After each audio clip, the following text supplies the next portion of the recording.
Good afternoon.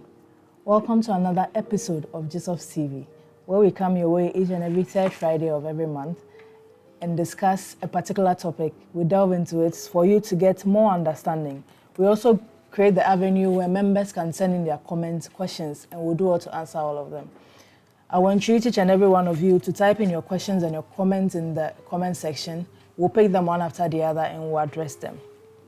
So today, our topic is data collection. And I'm here with Nachi, the head of operations, to talk about data collection. Before we delve into today's topic, let's do a quick recap of what we did last month. For the month of May, we spoke about investments, which is the FAQs on investment. We spoke about what the investments are, the investment portfolios, the asset allocations, and all of that. So if you missed that, we'll entreat you to visit our Facebook page, our YouTube page, all our other social media accounts, and click on the video. You have access to all the information. Do well to share the link with your colleagues as well, even if you are watching this video after, so that they can have access to all the information we are sharing. So as I indicated earlier, our topic is data collection, and we'll focus on what data collection is, the reason behind data collection, how the process is being done, things required for you to be able to join in the data collection process, and what we've done so far, as well as what the future entails. Remember, if you have any questions, type in the comment section and we'll do all to address them. So I'll move to Che for him to tell us about what data collection is. Okay, thank you very much, Ahinwa. So, as part of my first comment, what I'll do is I'll just tell members that this is a very important topic we are discussing today. So if you're having a friend or another member who has not joined yet, I will entreat you to, encourage them to. You can always watch this since it's live and it will be on our pages. You can just tell other members to jump on and have a view and be educated. And as Ohinwa said, we'll be talking about data collection today. I think the first and most important question is why data collection, or why are we embarking on this particular exercise? So in the initial stages when GESOPS was formed, a survey was done just to inquire from members what are your issues. And as part of the many feedback we got, the three pertinent ones we received had to do with 1, communication gap, listing of beneficiaries, and also having access to statements. And these three issues led us to, come up with this exercise that we are calling data collection. Okay. Why would I say this? It's very simple. If you look at the three issues that I just listed, it all has to do with data, or better still, lack of data. And the work we do, data is everything. If we want members to do any of our innovations or partake in any of our innovations, it has to do with data. For example, we have going on right now the USSD, the short code that members are all aware of. The interesting thing is, if we don't have your correct phone number logged in our system, you cannot use the USSD or the short code. Okay. So it is very important for us to go around and collect data, accurate data. And I say accurate because the fact that we have data on you does not mean it's accurate. For example, we can have a member who has submitted an MTN number to GES as his primary contact. And along the line, the person changed to Telecel, for example. So if we are logging you onto our USSD platform, we'll be using the number GES gave us. That will be the MTN that the member has changed. And such a member will be facing a lot of challenges when it comes to the short code, because the current phone number he or she is using is not in the system. And this is just the simplest, example I can give. It has to also do with data on beneficiaries. Somebody will ask, what do I mean by beneficiaries? In other terms, people call it next of kin. So we are not saying any member is going to die very soon, but we are just saying that if, for instance, a member passes on before the age of 60, the question then is, who takes the money? Okay. And that's what we mean by beneficiaries. So when we say data collection, it's a 360 thing we are doing. We are collecting data on you, the member, that's the biodata, and we are also collecting data on your beneficiaries. So we have what we call the data collation agents going around the country doing this particular job. And I would just go straight into how we are, running this exercise or how it is designed. Okay. So the whole country, as in Ghana, has been divided into 4 zones, where we have Zone 1, Zone 2, Zone 3, and Zone 4. Looking at the large numbers we have when it comes to members and how vast Ghana is, it was important for us to, do this categorization. So for Zone 1, which has ended, and I think, you give us the date it ended. Zone 1 had Volta region, it had Ashanti region, and it had Upper West. So those were the regions in Zone 1. And talking about data collection, we were not tackling it on regional basis. We went down to district basis. So each district in these regions I have listed will have 1 agent per district. So for example, when you talk about Volta region, it has 18 districts. So in effect, it will have 18 agents. Ashanti region had 43 districts under the GES. So in effect, we are talking about 43 agents. And that's what we are talking about. 1 district, 1 agent. So that's how it's going to run when you talk about a data collection exercise. Okay. So as Che indicated earlier, Zone 1 has ended. And Zone 1 started in February and ended in May. It started in February and ended in May. We successfully collated data on over 77,000 members. Yeah. So I think that's a good job done. So, Che, you kept on mentioning data. I just want to find out, what does the data entail? Okay, talking about this exercise. Yes, this So exercise. it's very simple. Let me just tell you how it used to be. So if a member wants to submit information to Tier 2, that is GESOPS, the person had to complete what we call a hard copy form called enrollment form. Okay. So the form will be your normal form, asking your name, phone number, and all that. This system is trying its best to mimic that form. So it will be divided into 2 different categories. So we have the biodata, that's your phone number, your email address, your residential address, your name, date of birth. Okay. Then that's the section A. Then section B will be talking about your beneficiaries, their names, how many are they, what percentage are you giving to all of them. Mind you, all the beneficiaries, when you are listed, no matter the number, should add up to 100%. Okay. So for instance, if I have 2 beneficiaries, it will be 50-50, 60-40, 70-30, 99-1. The important thing is to have 100% at the end of the day. So we want all information on these beneficiaries, their names, where they stay, what their date of birth are. And that is where most of our members have challenges. So I think one of your questions that we are seeing is, what do I need to submit when I'm, interacting with the agent? Yeah. So most of the questions are on you, so you don't need to bring in any form. But just for us to remember, I would advise that you have the list of your beneficiaries as well as the information on them. We don't want a case where a member will see an agent and now trying to figure out what the date of birth or date of births are when it comes to their beneficiaries.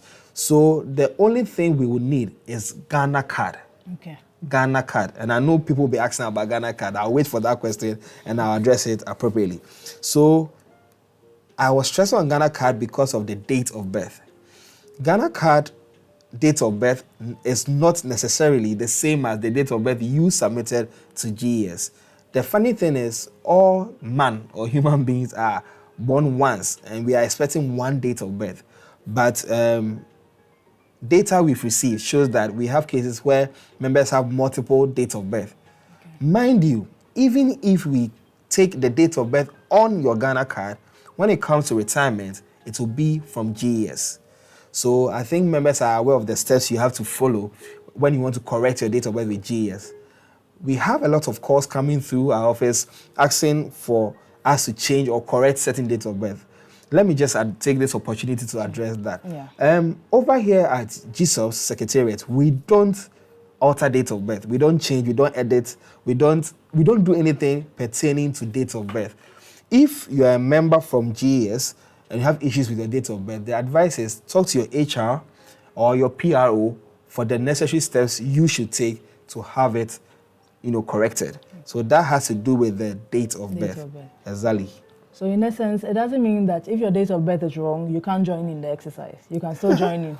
Wrong is a very strong It's word. incorrect. So what I'll say is, if your date of birth is not the same as, for all you know, what you are determining as wrong is the correct one. That's true. So all we are saying is we need a date of birth as stated on your Ghana card, but it is not going to change what you have stated, over at GES. Okay. Exactly. So, if I got you right, it means when you are coming to nominate beneficiaries Exactly. or coming for the data collection exercise, you need your Ghana card, the details of your beneficiaries, and your own details as well, so that you don't now have to be calling to infer about the details of your beneficiaries. Exactly. So please, when you are coming, do well to have all those information at hand. Remember to type in your questions and your comments in the comment section, and then we'll do well to address all of them for you. So, Che, does a member need to pay for this exercise before they can join in? Okay. So, again, let me use this platform to set this straight. So, when you talk about the services we offer to our members, not even one comes with charge. Okay. So, let me just say a member retires and, needs to submit his or her retirement form. Nobody is going to be charged for this service, nor any other service that we run, including this data collection. So the advice here is, if any member or any person, be it a staff of GESOPS or outsider, approaches any member that, oh, you need to pay X amount so that I can collect your data, the answer is no. Nobody is supposed to pay, and do well to report such incidences to us so that we take the necessary steps. But I see a question here asking. The member says, I'm in the OT region, and when are you coming to our region? And let me just answer that one before you come in. So, as Ohinwa said earlier on, we are done with Zone 1, okay? And the next one we are tackling as we speak right now is Zone 2. Which regions are in Zone 2? 1, Eastern Region, OT Region, Western Region, Western North, and Savannah. So if you're a member in these regions, you should be expecting any of our agents to, come up to you and ask for your details. Yes, so for all the members in Eastern Region, we are there now. Okay. We are tackling those regions now. So someone is asking that, was there a reason why you zoned or grouped these regions? Because why are you not addressing everybody at once so that you have more time to be with people? For instance, the Zone 2, you just indicated that it's just for 2 months. So what if I'm not there? What happens? But if it was for the whole year and you're tackling the whole country, you'd have gotten. So why are you segregating? That's a very interesting question. So the reason why we divided Ghana into such zones is, 1, we are using gadgets, okay? So looking at the gadgets we are using and how expensive the gadgets are, we cannot afford to, tackle the whole Ghana at a go. So the first zone, which I mentioned, Volta, Ashanti, and Upper West, had a total of 72 districts. So we are looking at 72 gadgets, which is quite expensive. So if we should do the total of all districts in Ghana, I don't think we'll be able to afford it. Let me just put it that way. So, and secondly, is for supervision. Okay.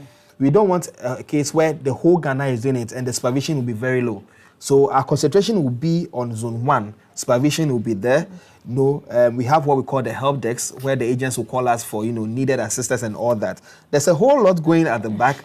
It's not simple like agent comes to you, collect data. There's a whole technical team helping with all these things. So the numbers, how costly it is, and other reasons are the reasons why we divided Ghana into these zones.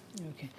So my next question is that, after a member nominate their beneficiaries or even update their phone number involved in this data collection exercise, can they come later and update this information? And how do they do that? Do they have to call the office or send you a message? What do they have to do? Okay, and I'm hoping this is from a member because it's a very good question. So if you meet any of our agents and you give the agent your data, okay, what it is any data you give us can be changed at any time, especially beneficiaries. It's one of the questions we get a lot, that can I change my beneficiaries? And the answer is yes. you can change your beneficiaries as many times as you want. The interesting thing is the last one you did is going to work if you pass on. Okay. So for instance, I list 2 beneficiaries today, and tomorrow for one reason or the other, I want to change them. Just know that on the next day, if I die, what I did the last is what is going to suffice. So yes, you can change your phone number, you can change your beneficiaries, but you can't change your date of birth. So these are some of the things we should take note of. You've already mentioned this, but I just want you to reiterate the importance of why you need the phone number, why you need the details of the beneficiary. Because somebody will say, what if I don't give you my phone number? What if I don't nominate beneficiary? It's not by force. Exactly. Okay. So GESOPS as a scheme, okay, if you look at the way we run our scheme and the kind of innovations we are coming up with, it has to do with data. Okay. So I can just list 2 for the purposes of this, training. One has to do with the USSD. So USSD sought to tackle the issue of statements. Okay. So members were saying, how can I get statements? And we came up with this USSD. And if you've seen us in any of our trainings, it's boldly written in our shares. So when you dial that short code and the number you are using is not linked in our system, okay, as in we don't have that phone number, you can't have access to your statements. Okay. So the number you are using, we must have it to allow you use that platform. Another one is the CRM, has to do with statements again. If we don't have your email address, it will be hard for you to do some of these things. So that has to do with our side. Now let's look at the member side. If we don't have information on your beneficiaries and something happens to you, I always say that there are only 2 things that can happen. Either you are going to determine who your beneficiaries are, or the courts will do it for you. Okay. So you make a choice. I'll leave it at that. Yes. So the choice has been given. You either may decide who gets your money. We are not saying anybody's going to die, or but yeah. The court will decide for you. Yes. So please, let's take this exercise seriously and take advantage of it. Yeah. So I remember you mentioned USSD. Can a member view their beneficiaries using the USSD platform? Okay, so if you have been following our live sessions, I think we've tackled USSD proper, but let me just answer this question. So if you use the USSD, you see a lot of options, including viewing statements, checking investments, viewing beneficiaries. Okay. But the truth is, beneficiaries and other options have not been opened up yet. So as of now, the USSD is to tackle statements. Okay. And we are doing our best to, have other things being done on the platform. So now you can't check your beneficiaries using the USSD, but you can check it using other platforms like the CRM or Glyco's portal. Okay. Then it means you can have access to your beneficiaries whenever you want to, in case you forget or you want to update it. You can have access to it and then do the needful. And by saying CRM, I mean using our website. Let's say the option of our website. So you can just WhatsApp us and we'll always send you the steps to follow if you want to check your beneficiaries. Okay. Just to add to that, we've done a video of how you can log onto the website and view your statement and view your beneficiaries. So you can also check out our other videos on our Facebook page and our YouTube page and have access to all that information. The link tree is also posted in the comment section where when you click on it, you have access to all our other social media accounts, our YouTube page, Twitter or X now, LinkedIn page. You have access to all of it and have information that you need. You can also type in your comments and we'll do all to address them. So Che, how can a member identify an agent? Now we have all these fraudsters and whatnot. We don't want a situation where somebody will go and give their information to the wrong person. So how do I, as a member, identify an agent? Okay, so this is very important. We don't want a case where somebody will be scammed or data is money. Let me just put it that way. So it is very important to make sure that you are talking to the correct GESOPS data collection agent, okay? And the only way you can identify a good one is by checking the ID card. So all agents have been provided with ID cards, which has a code on the card which can be scanned, and the information that would appear on your phone or the device you're using to scan would verify that yes, indeed, this particular person is an agent. And you can also go through the regional director route or the district director route, because all of these important personalities have information as to who the data collection agents are and what they are supposed to do. So when you meet an agent face to face, the only thing you can do is to ask for an ID card. Again, this was a collaboration between GESOPS and GES. So all these agents are workers of GES. So if, yes, you meet the person must be a worker of GES and also have an ID card for verification purposes. So please look out for these things. Look out for the ID card. There's a barcode behind it. You can scan it and have access to all the other information. Yeah. So when a member nominates their beneficiaries, though maybe they don't have access to the CRM, they are not able to do it, or the USSD does not allow you to view your beneficiaries yet. Yeah. So the fact that I can't see it, does that mean that even though I can't see it, the nominated beneficiaries that I've listed, have they taken effect? Or until I see it is when it will take effect? Okay, I get it. So your question is, if I go on a platform and I don't see my beneficiaries, does it mean that I have listed, even though I've given it to the agent? Yes. Does it work? Yes. Okay, so the answer is yes. Immediately you submit your data, your details to the agent, okay, it's good to go. Because it will take some time for us to upload it. Okay. But you submitting does not begin when we upload. It begins when you submit your data to the agent. So when we get it, we do our best to upload it as soon as possible. But if you go on there and don't see it, it does not mean it's not working. If you've completed an enrollment form or you've spoken to any of our agents and submitted your details, you are good to go. You're good to go. Please, let's take this exercise seriously and join in the data collection exercise. So, I'm getting a question saying that we have left out some regions. And it's true. We talked about only zone 1 and 2. So if you permit me, I'll just quickly run through the other zones. So as informed earlier on, we are done with zone 1. That was Ashanti, Volta, and Upper West. We are now in zone 2. We started in June and should complete in August. So we have Eastern Region, OT, Western North, and Savannah in these these regions in the zone 2. Talking about zone 3, we have Central Region, Ahafo, Northern, and Upper East, which most likely should start somewhere in August ending. So you should be expecting us. Then the last zone, which is zone 4, Greater Accra, Northeast, Bono, and Bono East. So you can see that all these zones, when we are done, we should have covered A to Z, talking about the country Ghana. Okay. So somebody is asking that they were in zone 1. Yeah. They weren't able to join in. Would it be possible for them to nominate their beneficiaries if they walk into the GESOPS office? Yes, so we are doing our best to entreat members to partake in this exercise. So first of all, don't take steps not to partake. For those who were in zone 1, we can pardon you because zone 1 is done. If you are not able to partake in the exercise and you are in zone 1, that's not the end. You can always call us, just reach out to us, the Secretariat, with your information, or you can have access to any of our, hard copy enrollment forms, complete it and send it to us. That's another means of submitting your information. But we are pleading that we want the easier way out. Just talk to the agent, submit your details, and that should be very easy. Okay. So remember to type in your questions in the comment section. We'll address them. Even if you're watching this later, still type it in. We'll address them for you.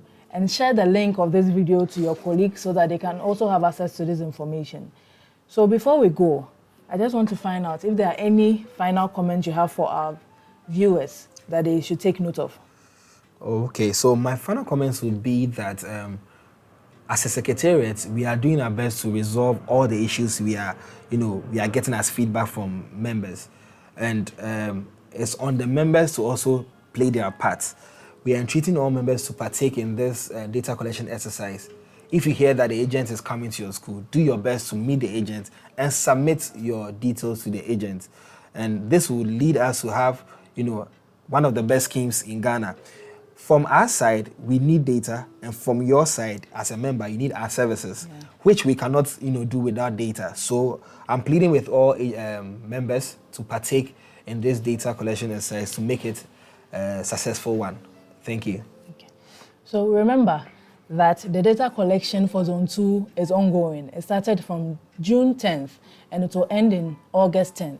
The regions under Zone 2 are Eastern Region, Oti Region, Savannah, Western and Western North Region. Please do well to engage in this exercise. Partake in it. Have all your documents needed, join in the exercise, and have your details updated in our system. Also, we'll be embarking on a member engagement exercise where we go around and educate members on GESOPS and tier 2 pensions as a whole, and even pensions in general. We'll be in the Eastern Region from the 1st of July to the 17th of July. We'll visit every district. Please, try and be part of it. We'll talk more about the data collection. We'll introduce some of the agents to you as well, so that you have access to all the information you need. Remember to share the link with your colleagues. Next month, third Friday, we'll come again with another episode of GESOPS TV. Do well to join in, send in your suggestions on some of the topics you would want us to talk about, send in your FAQs, send in your questions and everything, and we'll do all to address that. We are here for you. And until we come your way again next month, it's bye for now.